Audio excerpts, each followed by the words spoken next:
এত বড় তারকা তাদের কাছে যাওয়াটাই অনেক বড় একটা ব্যাপার এবং তারপরেও আমি আমার একটা বাংলাদেশি সিনেমা জায়গাটাতে যেতে পেরেছি। এটাই আমার it's like a dream come true.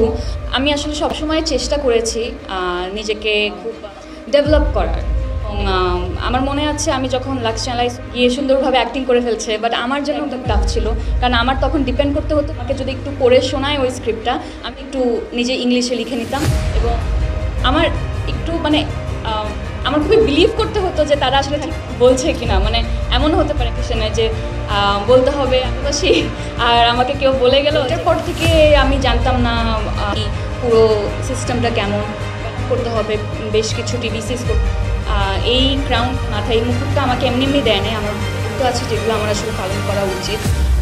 এবং ভক্তদের ভালোবাসা আমি কেন ইউটিলাইজ করছি না, কিংবা আমি আসলে নিজেকে একটু ডেভেলপ করার চেষ্টা করি এবং তারপরের জার্নিটা আসলে আপনাদের সবার সামনে নতুন করে বলার কিছুই নাই। আজকে এই জায়গায় দাঁড়িয়ে আছি। আমি অনেকজনকে আসলে অনেক বেশি হেল্প করেছিলেন, করে দিতেন ডায়লগ আমাকে কীভাবে বলতে হয় এই জিনিসগুলো ধরিয়ে দিতেন। সো ওনারা আমার জার্নিটা কিছুটা এরকমই। আর এখন তো আমার এই সামনের জার্নিটা আপনাদের হাতে। আপনারা সবাই আসবেন 20 তারিখ শুভমুক্তি, এবং কেমন লেগেছে কেমন করতে পেরেছি এটা আপনারা বলবেন। আমরা যদি ভালো করে থাকি তাহলে তো ভালো, আর যদি আরও ভালো করার সুযোগ থাকে তাহলে এই সময়টাতে, কারণ আমার মনে হয় সময়ের কাজ সময় করা উচিত এবং সময়ের কথা সময় বলা উচিত। এবং এর সাথে থাকতে চাই যেখানে অ্যাপার্ট ফ্রম দ্যাট আমি এমন কাজও করতে চাই যেগুলো আসলে মানুষকে বিনোদন দেবে। যেমনটা আমি নাটকের ক্ষেত্রে করতাম, কিছু কমেডি করতাম, কিছু করতাম, কিছু সিরিয়াস কন্টেন্ট করতাম। সেক্ষেত্রেও আমি একটু মিলিয়ে জুলিয়ে কাজ করতে চাই প্রিয় মালতীতে এখনকার।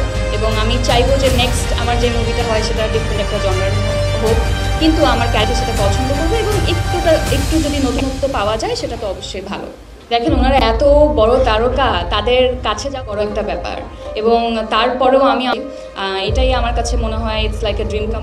বাট অ্যাপার্ট ফ্রম দ্যাট আমার মনে হয় যাদের সাথেই ওখানে আমার দেখা হয়েছে দে আর ভেরি মাচ একটা বিষয় যে বাংলাদেশের ইন্ডাস্ট্রি এখন গ্রো করে এবং বাংলাদেশের সিনেমা এখন ইন্টারন্যাশনাল দেখছে, অফিসিয়াল সিলেকশন হচ্ছে। তো আমি যখনই গিয়ে বলেছি আমি আসলেই করেছি এবং প্রিয়মুখ ফেস্টিভ্যালে অফিসিয়ালি সিলেক্টেড হয়েছে, তো তখন ওনারা বাংলাদেশে, তো ওই আসলে ফেস্টিভ্যালগুলোতে গিয়ে বাংলাদেশের প্রাইড এবং আমি বাংলাদেশকে রিপ্রেজেন্ট করতে পারছি। বাংলাদেশে এখন কী ধরনের মুভি হচ্ছে, মুভিটা কী নিয়ে, তো যখন আমি তার কাছে দেখাতে পারি এটা আসলে অনেক বড় একটা পাওয়া। আশা করছি শুধুমাত্র আমাদের এই কাজগুলো না, অনেক ট্যালেন্টেড ডিরেক্টর স্ক্রিপ্টরাইটার যারা ভালো প্রোডাকশন হাউসগুলো আছে এখন গল্প প্রডিউস করবে যেগুলো আরও বেশি এগিয়ে